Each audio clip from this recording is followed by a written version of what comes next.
Compris Yasmine, un retour à la normale qui est peu envisageable, d'autant plus qu'on risque d'avoir des chiffres après le relâchement pendant les vacances. C'est la crainte qui s'exprime en Guadeloupe notamment, la Guadeloupe où la situation épidémique est plutôt bonne, mais où de nombreux métropolitains sont partis en vacances, en oubliant parfois au passage les gestes barrières.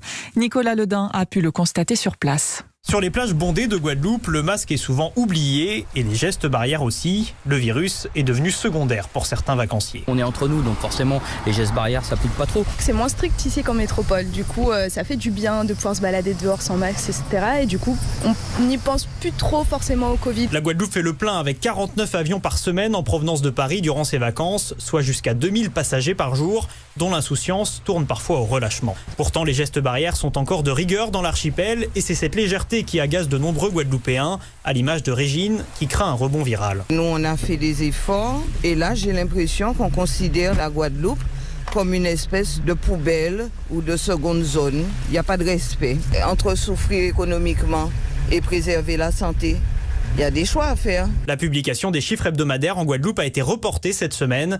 Mais ce qui inquiète, c'est que les derniers relevés en provenance de Martinique traduisaient une tendance à la hausse des contaminations. Pointe-à-Pitre, Nicolas Ledin, Europe 1.